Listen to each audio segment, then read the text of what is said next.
Accident यहाँ नहीं हुआ है काजल। ये कैसे पता चला सर? एक तो ये लाश काफी दिन पुरानी है, दूसरा अगर एक्सीडेंट यहाँ पे हुआ होता तो यहाँ जमीन पे भी आसपास खून पड़ा होता, लेकिन जमीन पे कहीं भी खून नहीं है। खून सिर्फ इस बॉडी के ऊपर है और इसके चेहरे पे, और कहीं भी खून नहीं। ये क्या है?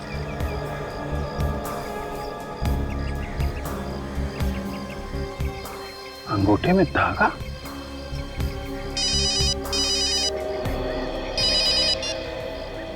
हाँ सचिन बोलो। क्या मुर्दा घर से लाश चोरी हो गई? हाँ हाँ,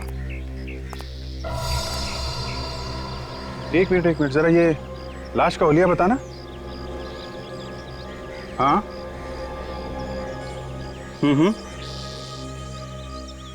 यार, जैसा हुलिया तुम बता रहे हो वैसी लाश हमारे सामने पड़ी हुई है, और इसके पैर पे धागा बंधा हुआ है, वो जो मुर्दा घर में बांधते हैं ना पैर पे नंबरिंग के लिए, वैसा ही।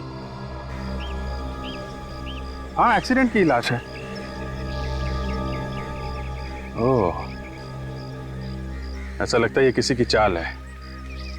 लाश यहाँ पे लाके डाल दी और हम लोगों को फोन करके बुला लिया।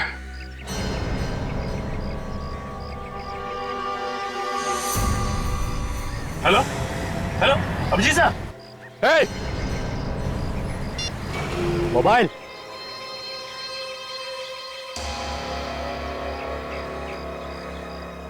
तुमने ठीक पहचाना ऑफिसर, ये हम लोगों की चाल थी जो काम कर गई।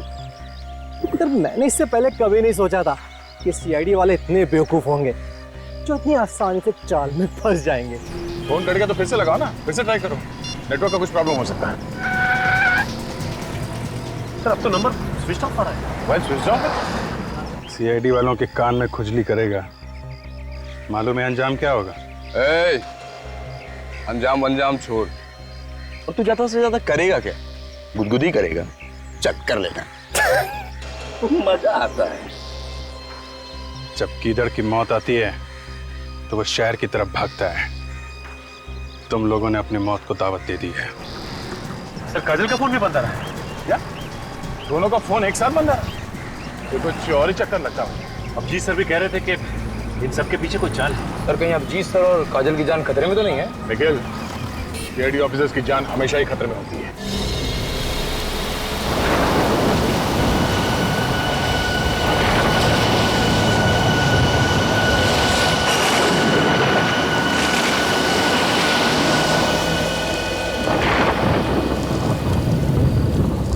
अभिजीत, ये गगन अब तक आया कैसे नहीं?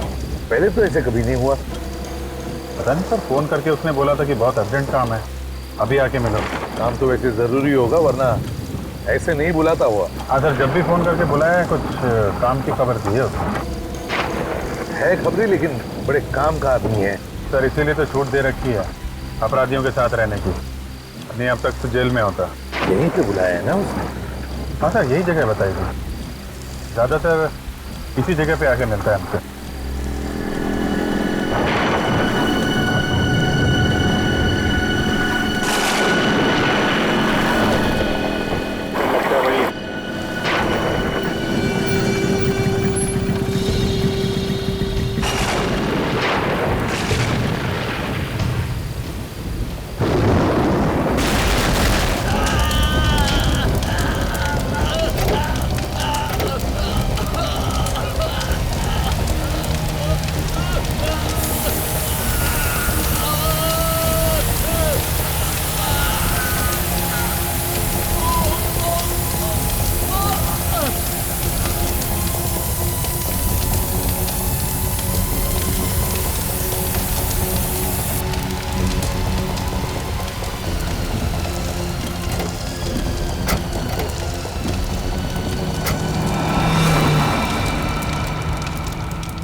हाँ डॉक्टर साहब, आई एम सॉरी सर, मैं उसे बचा नहीं पाया।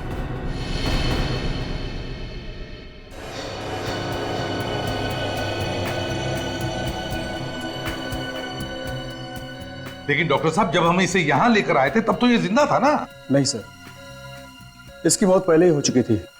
हार्ट ने काम करना बंद कर दिया था। शरीर गर्म था, इसलिए हमने कोशिश की, शायद बच जाए। सर हो सकता है बिजली कड़कने की वजह से हार्ट अटैक वगैरह आ गया। नहीं सर, एक्चुअली इसकी मौत की वजह कुछ और है। क्या? इसकी मौत की वजह कुछ और है? जी सर। क्या क्या वजह हो सकती है? अब ये तो ठीक है, कोई बात नहीं। अभिजीत, बॉडी को फोरेंसिक लैब लेकर चलते हैं। डॉक्टर साळुंखे ये बताएगा क्या हुआ है।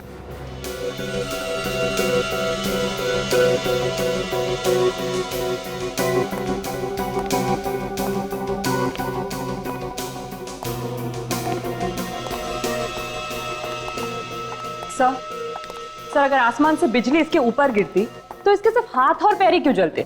इसका तो पूरा का पूरा शरीर जल जाना चाहिए था ना।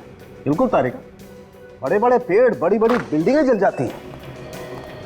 इस आदमी का तो नामो निशान मिट जाना चाहिए था।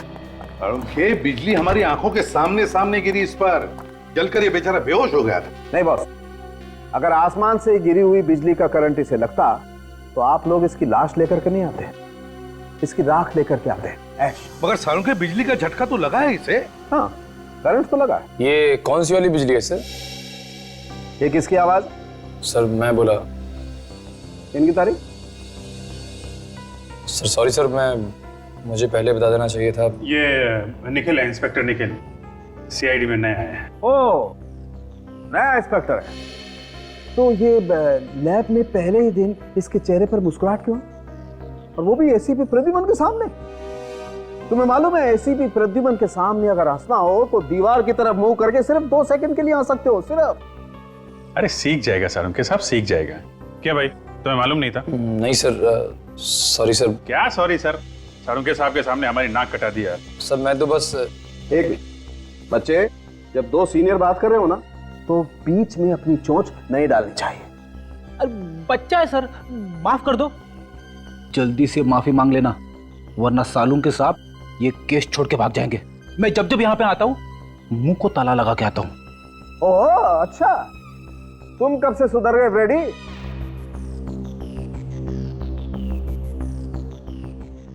सॉरी सर, आगे से गलती नहीं होगी।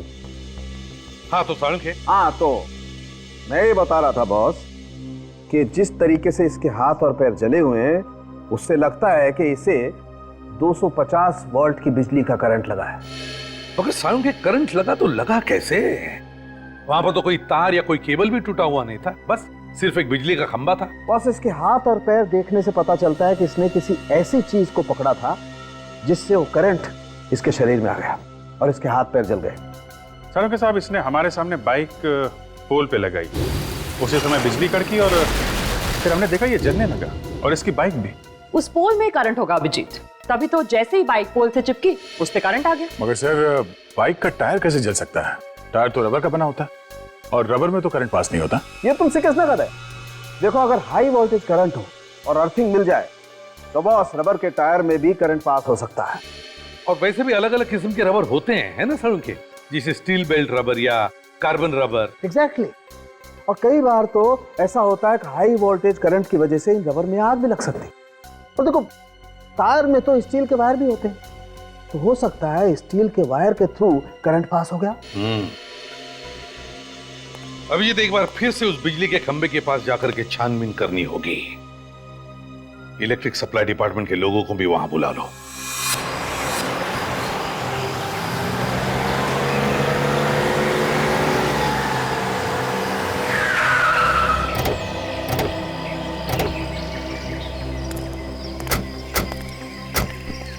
बुला जाओ जल्दी। चेक करो खंबे को।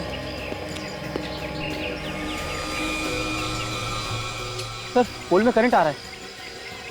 जरा बाइक चेक करो। सर बाइक में भी करंट आ रहा है। पर गगन ने जैसे ही बाइक पोल पे लगाई होगी, करंट बाइक पे आ गया और उसके बाद जगन को करंट लग गया। जरा जंक्शन बॉक्स खोल कर देखो।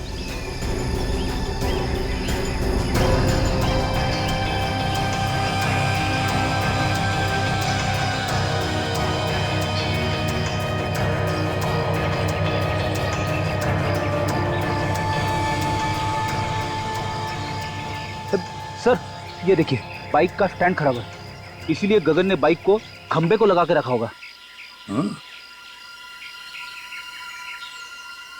सर ये देखिए, ये वायर कटे हुए हैं और पोल से जुड़े हुए हैं सर। इसका मतलब है कि जानबूझ के काटा है और ये खून है सर।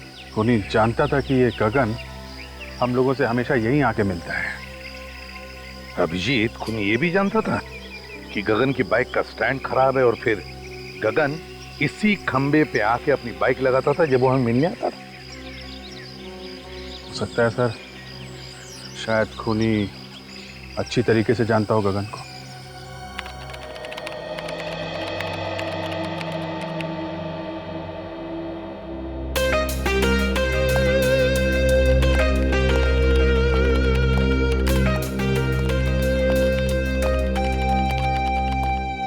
Hello sir.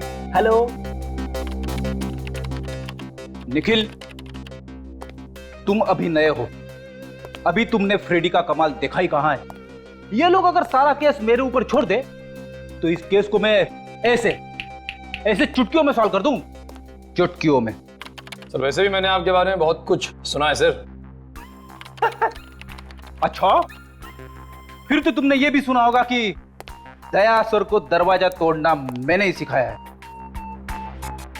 अरे देखते क्या हो, मैं झूठ नहीं बोल रहा हूं। तो कभी कभी मैं थक जाता हूं तो उन्हें कह देता हूं दरवाजा तोड़ने के लिए, तो वरना दया सर तो।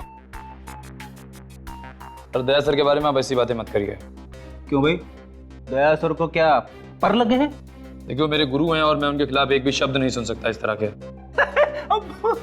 अरे मैं तो मजाक कर रहा था।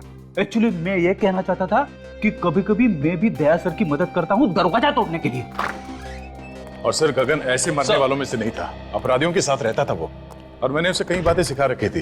हर दांव पेच मालूम था सर उसे, कोई ना कोई उसके पीछे पड़ा हुआ था सर काफी दिनों से। हाँ दया, और वो जो भी कोई है वो जानता था कि गगन हमको क्या बताने वाला है। सर कैसे भी करके ये पता लगाना चाहिए कि वो बात क्या थी। हो सकता है कोई बड़ी घटना के बारे में हो। हाँ सर, वैसे तो मुझसे 3-4 दिन बाद मिलने वाला था, मगर उसने फोन करके बुला लिया मुझे। कोई तो बड़ी बात थी सर। गगन का रिकॉर्ड है ना हमारे पास? हाँ सर। बस तो देखो किन किन लोगों को जानता था, उन्हीं से हमें पता चलेगा। सर उसके परिवार वालों से भी पूछताछ करते हैं। हाँ भैया, परिवार वालों से भी पूछताछ करो, उसके फोन रिकॉर्ड चेक करो, देखो वो किस किस से बात करता था, किस किस से मिलता था। जैसे भी हो हमें पता लगाना ही चाहिए कि यह किसका काम है।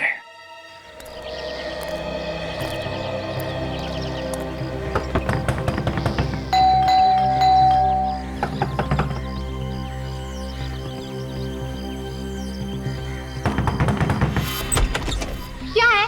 हाथों में चींटियां हैं क्या? काहे को बार-बार दरवाजा खटखटा रहे हो? वो गगन यहीं पे रहता है ना? हाँ यही रहता है, लेकिन घर पर नहीं है वो।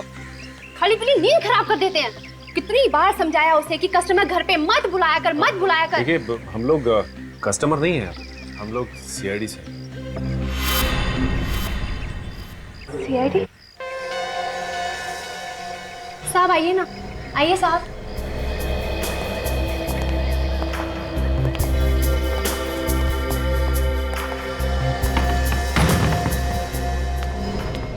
अब क्या हुआ साहब? मेरे पति ने फिर से उल्टा सीधा कुछ किया क्या? देखिए साहब, अब उसे सब कुछ छोड़ दिया है। अब तो मेरे मर्द ने प्लम्बर का धंधा शुरू कर दिया है। हमें मालूम है। तो फिर क्या हुआ साहब? देखिए आपके पति ने तो कुछ नहीं किया। तो फिर वो बताइए ना, क्या किया मेरे मर्द ने?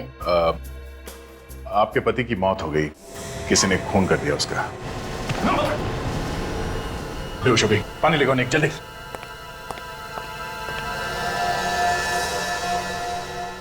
सदमा बर्दाश्त नहीं कर पाई बेचारी।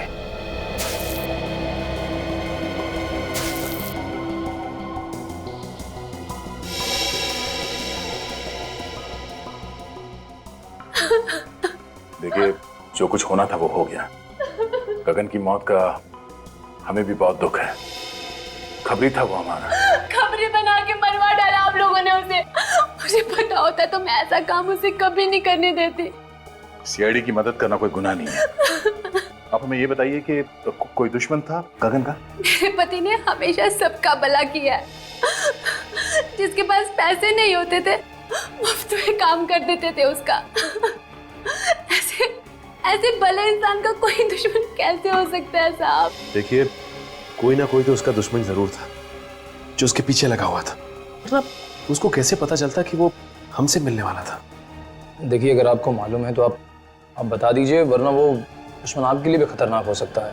मैंने कहा ना ऑफिसर, उनका कोई दुश्मन नहीं हो सकता। अच्छा, आप पिछले कुछ दिनों में कोई मिलने आया था उसे? देखिए प्लीज आराम से सोच के बताइए, कोई ऐसा आदमी उससे मिलने के लिए आता था जिस पे आपको शक हो? नहीं साहब, घर पे तो कोई नहीं आया था, लेकिन हाँ, गगन कैरम क्लब जाते थे और पिछले 5-6 दिन पहले जब वो कैरम क्लब गए और वहां से लौटने के बाद कुछ टेंशन में लगे मुझे। टेंशन? किस बात की टेंशन थी उसे? मैंने पूछा उनसे कि क्या हुआ, मुझे बताइए, लेकिन उन्होंने कुछ नहीं बताया, बस कहा कि टेंशन है, बहुत जल्द सीआईडी से मिलना पड़ेगा। ये कैरम क्लब कहाँ पर है? हाँ जी, हाँ जी, ये गगन के नाम से ही फोन है। मिल गया रिकॉर्ड? हाँ तो आप मेल कर दीजिए ना। या थैंक यू वेरी मच। जरा मेल चेक करना, उन लोगों ने गगन के फोन का रिकॉर्ड हम लोगों को मेल किया है। देखते हैं किसका किसका फोन आया था और किसे फोन किया था इसने। मेल आ गया सर। हाँ, ओपन करो, देखो।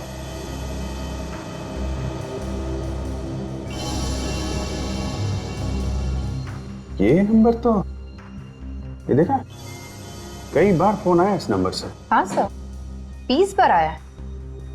20 बार? हाँ दया, क्या खबर? क्या बोला गगन की बीवी ने? अच्छा, 6 दिन पहले कैरम क्लब से आया तो टेंशन में था। ओके, हाँ फोन रिकॉर्ड चेक कर लेता हूं। नहीं, वो मंगा लिया मैंने। या ओके 6 दिन पहले ऐसे फोन आया था, उसके बाद से काफी टेंशन में था। 6 दिन पहले किसका फोन आया था? ये तो वही नंबर है जहां से 20 बार फोन आया था। जरा पता करो किसका नंबर है।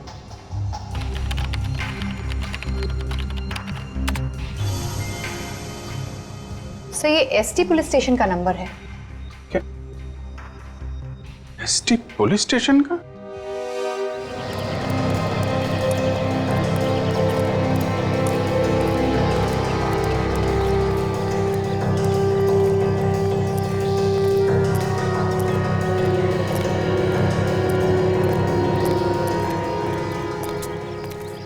भाई, अरे रामू, बता था आप लोगों को, लोग यहाँ खेलने के लिए नहीं आए, एक खिलाड़ी के बारे में कुछ जानकारी लेनी है। किस खिलाड़ी के बारे में पूछना है सर?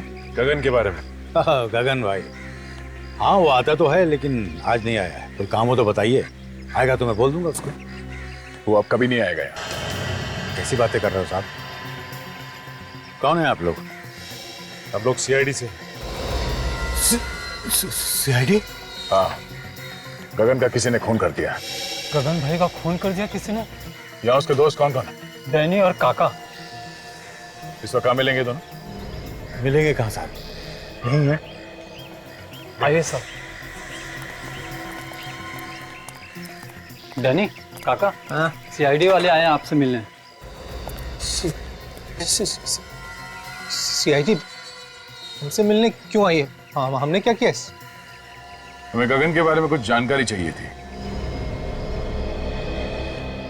सर से जो पूछ रहे हैं साहब, उसी से पूछो ना। जा गगन को उसके घर से बुला के ला। किसी को कहीं जाने की जरूरत नहीं है, जो कुछ पूछा जाए उसका साफ साफ जवाब दो, बस। अच्छा ये बताओ कि तुम दोनों गगन के अच्छे दोस्त हो ना? जी हाँ। गगन अभी कहाँ है मालूम है? नहीं सर। देखो, कल रात किसी ने गगन का खून कर दिया। खून? गगन का? किसने किया सर? 6 दिन पहले गगन तुम लोगों के साथ यहाँ पे आया था। 6 दिन पहले? हाँ, 6 दिन पहले वो हम लोगों के साथ यहाँ पे आया, लेकिन हम लोगों के साथ यहाँ से गया नहीं था। तो फिर किसके साथ गया? अपने किसी और दोस्त से मिलने के लिए बोल रहा था वो। ये तुम दोनों के अलावा उसका नया दोस्त कौन आ गया? साहब, हम लोगों के अलावा कौन सा नया दोस्त है हमें तो नहीं मालूम, पर हाँ, हम लोगों के चले जाने के बाद वो काफी देर तक यहीं बैठा था। उसके बाद सर उससे कौन मिला, क्या हुआ, कुछ नहीं पता सर। अच्छा ये बताओ कि तुमने यहाँ पे गगन से मिलते हुए किसी को देखा क्या? आप मिलते हुए नहीं देखा मैंने भी, काफी देर तक बैठा रहा यहाँ पर। अच्छा, उसका यहाँ पे किसी के साथ झगड़ा था? हाँ सर था। जीतू और गगन में आपस में नहीं बनती थी, 36 का आंकड़ा था साहब। जीतू कौन है? सर हमने उसका नाम तो सुना है सर, लेकिन हम जानते नहीं कि कौन है वो। मैं जानता हूँ सर जीतू को, कई बार मेरे सामने झगड़ा हुआ है उन दोनों का। जीतू ने धमकी भी दी थी जान से मारने की गगन को। सर कहीं जीतू ने तो नहीं? ये जीतू कहाँ रहता है, जरा उसका एड्रेस है ना? सर बोरीवली में कहीं रहता है। सर आप लोग यहाँ क्या हो सर? गगन नाम के आदमी को जानते हो? गगन? हाँ, ये उसकी फोटो है। नहीं सर, इस आदमी को मैंने पहले कभी नहीं देखा। इस गगन को यहाँ से, इस पुलिस स्टेशन से कई बार फोन किए गए हैं। यहाँ से? हाँ। आप में से किसी ने गगन नाम के किसी आदमी को फोन किया था? नहीं सर। गगन के फोन रिकॉर्ड में यहाँ का फोन नंबर है, फोन तो यहीं से किया गया है। पता नहीं सर। तो याद कीजिए, कोई बाहर का आदमी हो सकता है, यहाँ तो बहुत लोग आते जाते हैं। जी नहीं सर, बाहर का कोई भी आदमी फोन को हाथ नहीं लगा सकता। फिर तो कोई यहीं का आदमी है जो खूनी के साथ मिला हुआ है। अगर तुम में से किसी ने गगन को कॉल किया है या उसके बारे में कुछ भी जानते हो तो मुझे बता दो, अभी भी वक्त है।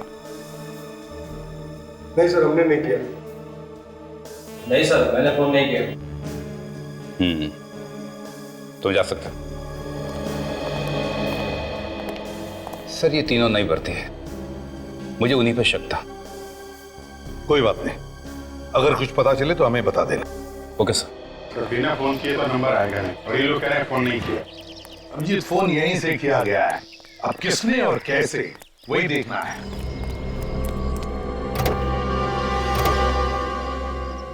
सर, हाँ सर, लगता है पता चल गया कि फोन कहाँ से किया गया है। अच्छा, कहाँ से? वो देखिए सर, ये जंक्शन बॉक्स पुलिस स्टेशन के बिल्कुल पास में है।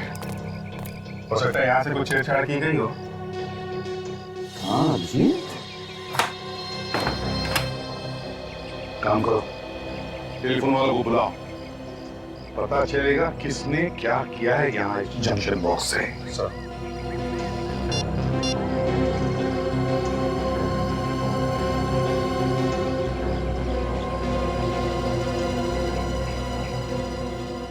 इस एरिया के सारे टेलीफोन लाइंस इसी जंक्शन बॉक्स में जुड़ी हुई हैं। हाँ सर। जरा पुलिस स्टेशन की लाइन चेक करो, देखो किसने कुछ छेड़छाड़ किया है क्या।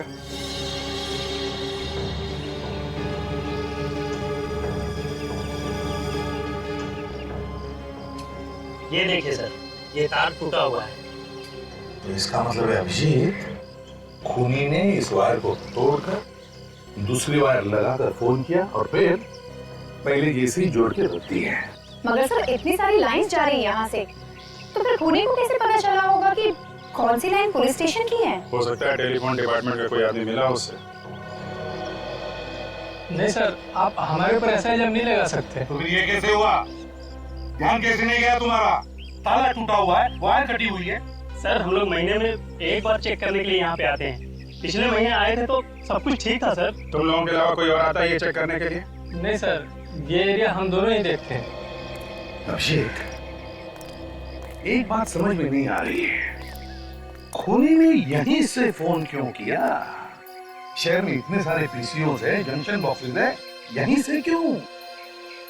सर हो सकता है खूनी इसी एरिया का हो, आसपास का रहने वाला। इस एरिया में तो जीतू भी रहता है जो गगन को जानता है, कहीं उसी ने तो फोन नहीं किया? काजल, ये जीतू गगन को सिर्फ जानता नहीं है, बल्कि उसने उसे जान से मारने की धमकी भी दी है। जान से मारने की। जीतू से मिलना पड़ेगा अभिजीत।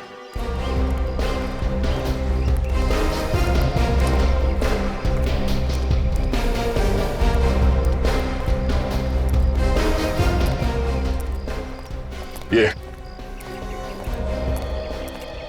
अरे दादा, ये जीतू यहीं पे रहता है ना? हाँ यहीं रहता है क्या वो घर पे? क्या मालूम होगा, जाके देख लो।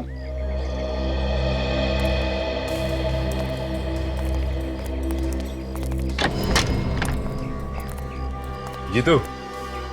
हाँ क्या हुआ? बस तुझसे मिलने चले आए। आप लोग हैं कौन? तेरे दूर के रिश्तेदार हैं, तुझे साथ ले जाने आए हैं। अरे भाई साफ साफ बताओ कौन हो तुम लोग? सीआईडी। सीआईडी? हाँ। गगन का खून क्यों किया तुमने? क्या गगन का खून हो गया? अब ये एक्टिंग वैक्टिंग खत्म हो गई हो तो आगे बढ़े। हाँ क्यों मारा गगन को? सर मैं गगन को क्यों मारूंगा? मेरी उससे क्या दुश्मनी है? तेरा झगड़ा हुआ था ना उसके साथ कैरम क्लब में। सर जब मैं किसी कैरम क्लब गया ही नहीं तो झगड़े का तो सवाल ही नहीं उठता ना। ये गगन जहाँ पे रहता है उसके घर के पास में नुक्कड़ पे एक कैरम क्लब है। कुछ याद आया तुम्हें? नुक्कड़ पे कैरम क्लब? तेरे पास सिर्फ 1 सेकंड है, जो कुछ मालूम है सच सच बता, वरना मेरा एक हाथ पड़ेगा तो 10 दिन तक तेरा दिमाग झंझनाता रह जाएगा। तू वहां पर कैरम क्लब में गया था, तुझे लोगों ने वहां पे देखा था और तेरा झगड़ा भी हुआ था गगन के साथ में। सच बोल, हुआ था या नहीं? हाँ सर याद आया। अच्छा हुआ जल्दी याद आ गया। गगन के साथ झगड़ा हुआ था ना?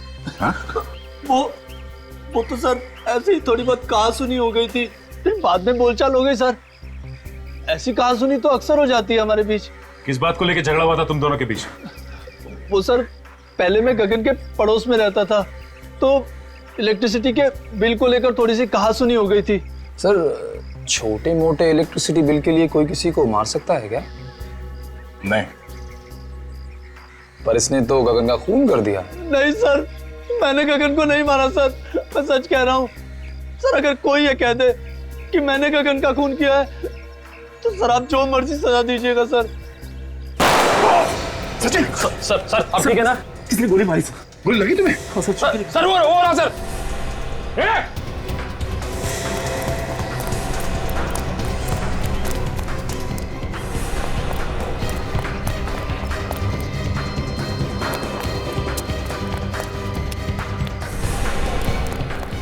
देखो तुम यहां से जाओ।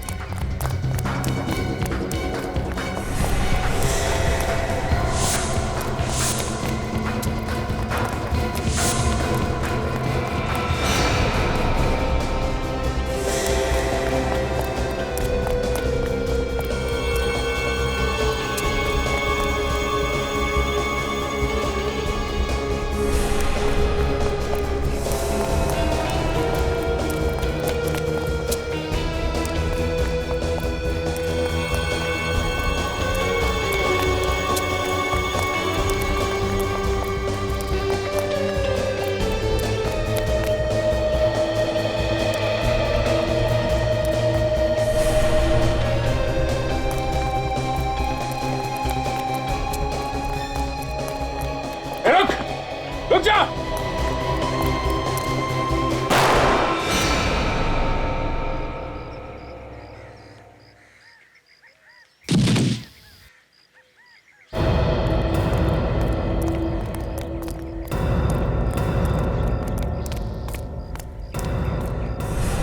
पलटो इसे।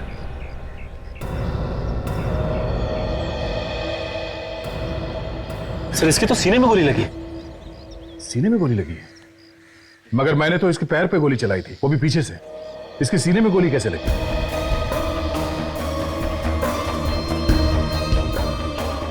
हाँ सर अगर पीछे से गोली लगी होती तो इसकी पीठ में कहीं कोई निशान होता, लेकिन पीठ में कोई भी निशान नहीं। सचिन किसी ने सामने से गोली चलाई है, देखो आसपास कोई छुप के बैठा है क्या?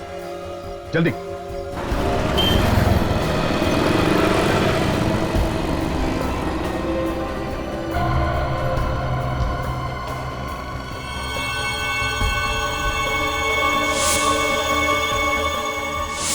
कैरम क्लब का नौकर? कैरम क्लब का नौकर जीतू को क्यों मारना चाहता था? जीतू, गगन और नौकर, 3 लोग। तीनों में से जीतू और गगन के बीच में झगड़ा हुआ जिसमें गगन मारा गया। फिर नौकर ने जीतू को मारने की कोशिश की और खुद मर गया। लेकिन समझ में नहीं आ रहा कि इन 3 लोगों में चक्कर क्या है। सर ऐसा लगता है इनके पीछे कोई चौथा आदमी भी है जिसने नौकर से जीतू पे हमला करवाया। मगर नौकर फेल हो गया तो पकड़े जाने के डर से उसने नौकर को भी मार दिया। मगर सर उसे पता कैसे चला कि हम लोग जीतू के घर जाने वाले हैं? वही तो या ये जो भी आदमी है जो ये सब करवा रहा है वही हमारे हर कदम पे नजर रखे हुए है। और वो जानता है कि जीतू उसके बारे में सब कुछ जानता है और इसीलिए उसने उसे मारने की कोशिश भी की। सर अगर जीतू को मालूम होता तो हमें बता देता। काफी डरा हुआ था सर वो। सर एक बात समझ में नहीं आई, किस नौकर ने जीतू पर हमला हम लोगों के सामने ही क्यों किया? हमारे वहां पहुंचने से पहले और वहां से निकलने के बाद भी तो कर सकता था। यह भी तो हो सकता है कि उस नौकर को तुम लोगों को मारने के लिए भेजा होगा। सर अगर हम लोगों को मारने के लिए भेजा था तो दोबारा हमला करने से पहले 10 बार सोचेगा, लेकिन अगर जीतू को मारने के लिए भेजा था तो दोबारा हमला कर सकता है। सर गगन को खूनी ने फोन किया था पुलिस स्टेशन के जंक्शन बॉक्स से ताकि शक जीतू पे जाए। एक काम करो, ये नौकर जहां पर नौकरी करता था उस कैरम क्लब के मालिक को जाकर के मिलो और जरा प्यार से पूछो उससे, पता लगाओ कौन कौन मिलने आता था उस नौकर को। Yes sir.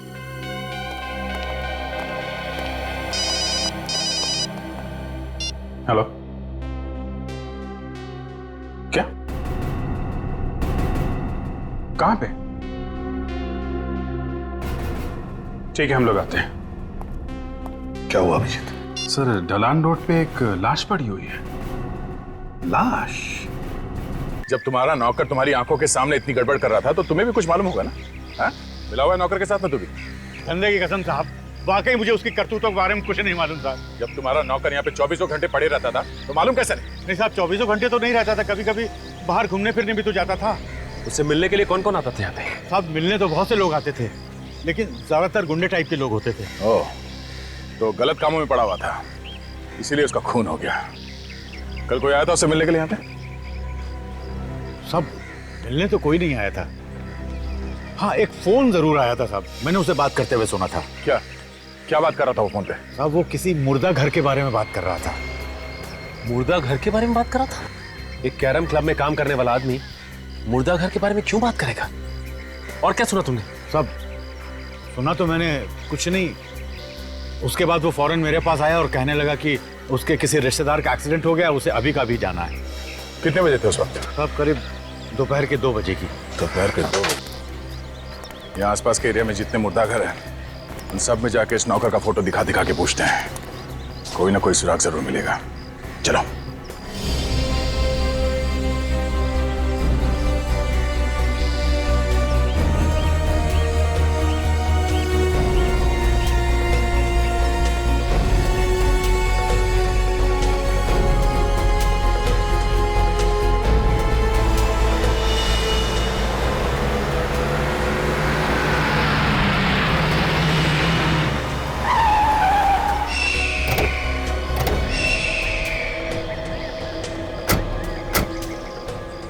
जिसे फोन किया है वो भाग गया है।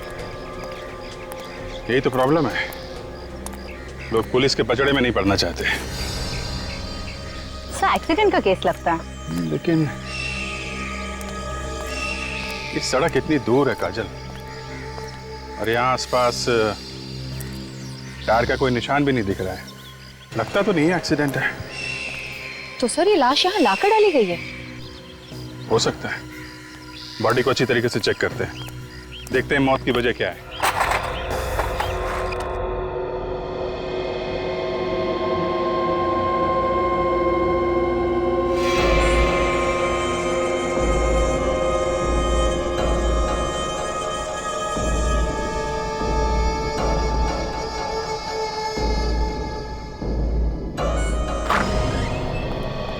सर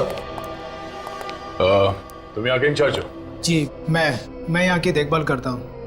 पर आप लोग? हम लोग सीआईडी से। आप लोगों को भी पता चल गया उस लाश के बारे में? लाश के बारे में? हाँ, आप उसी लाश के बारे में पूछताछ करने आए ना जो चोरी हो गई? चोरी हो गई थी? हाँ चोरी हो गई थी, उसी के बारे में। साहब मेरा विश्वास करो साहब, मुझे पता नहीं साहब वो अचानक लाश कैसे गायब हो गई। लोग झूठ बोल रहे हैं साहब कि लाश मैंने चुराई है। मैं लाश क्यों चुराऊंगा साहब? तो फिर किसने चुराई लाश? मुझे पता नहीं साहब। पता नहीं मतलब? इस जगह की देखभाल तुम ही करते हो ना, तो तुम्हें कैसे नहीं पता? सर कोई इसको बेहोश करके लाश को चुरा कर ले गया। मुझे ये इस फोटो को देखे, यही आदमी था क्या? साहब मुझे किसी ने सिर पे पीछे से मारा साहब, मैं उसका चेहरा नहीं देख पाया साहब। कितने बजे हुआ ये सब? यही कल 2:30 बजे के करीब साहब। सर ये काम पक्का रामू ने किया है। हाँ सर ये कैरम क्लब का मालिक बता रहा था कि रामू वहां से 2 बजे निकला और ये जगह वहां से 20-25 मिनट की दूरी पे है। पर रामू ये लाश चुराएगा क्यों? करेगा क्या वो इस लाश का? वैसे वो लाश थी किसकी? सभी एक एक्सीडेंटल केस था, तो इसकी शिनाख्त नहीं हो पाई थी। लाश की फोटो तो खींची होगी? हाँ साहब, फोटो है हमारे रिकॉर्ड में। ठीक है, फोटो लेके आओ। जी।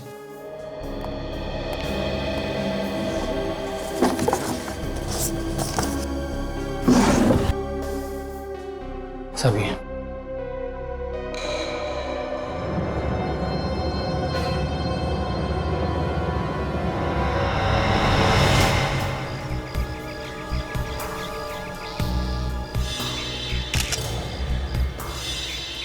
तो ये एक्सीडेंट का ही केस, लेकिन ये एक्सीडेंट यहां नहीं हुआ है काजल। ये कैसे पता चला सर?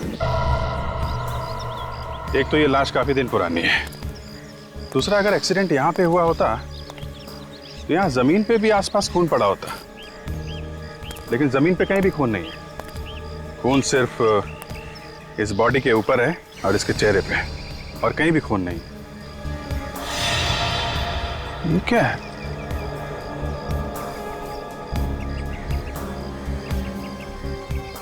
अंगूठे में धागा?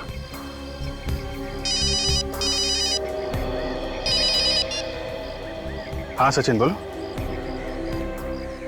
क्या मुर्दा घर से लाश चोरी हो गई? हाँ हाँ, एक मिनट जरा ये लाश का हुलिया बताना। हाँ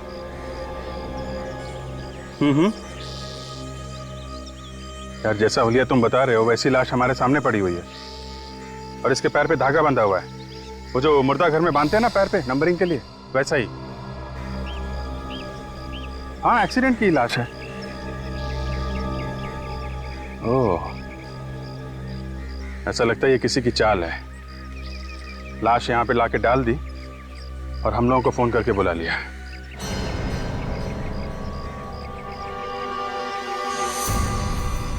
हेलो हेलो, अभिजीत साहब। हे, मोबाइल।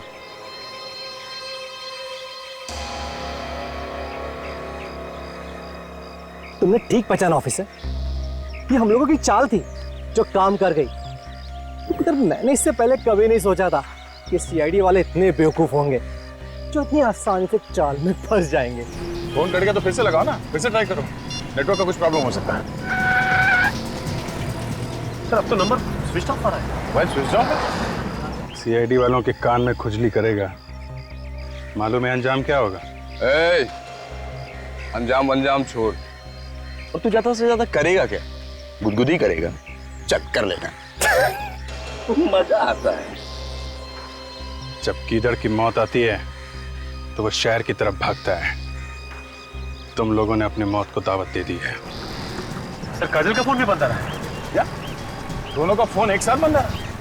तो कुछ और ही चक्कर लगता है। अभिजीत सर भी कह रहे थे कि इन सब के पीछे कोई चाल है। सर कहीं अभिजीत सर और काजल की जान खतरे में तो नहीं है? निखिल, सीआईडी ऑफिसर्स की जान हमेशा ही खतरे में होती है। हिलना नहीं ऑफिसर, वरना गोली चल जाएगी। दे ना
अभी भी वक्त है।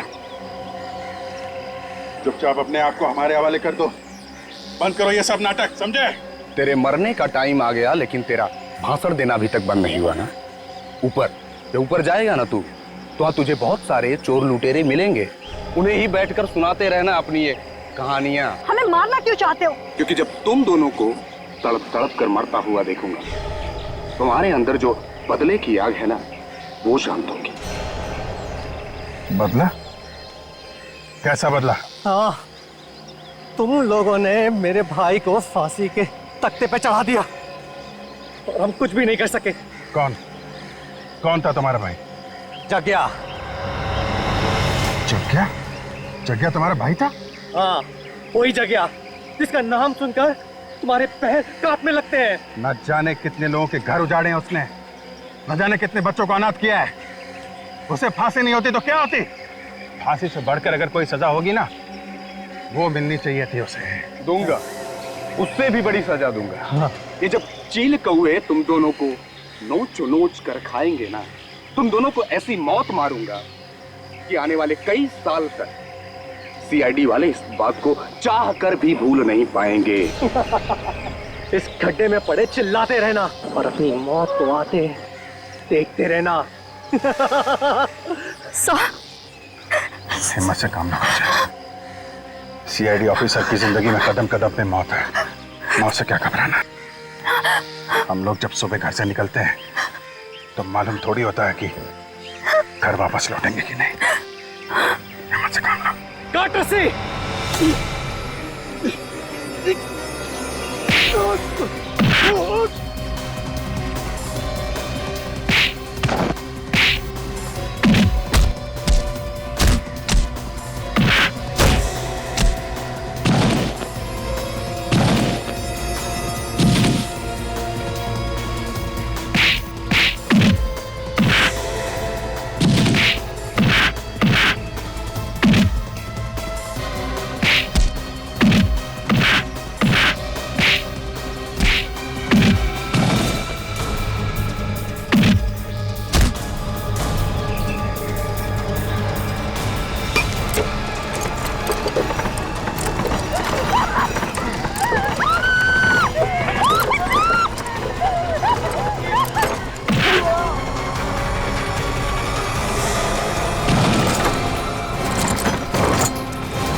ये दोनों जग्या के भाई हैं। पूरी सीआईडी टीम से बदला लेना चाहते थे।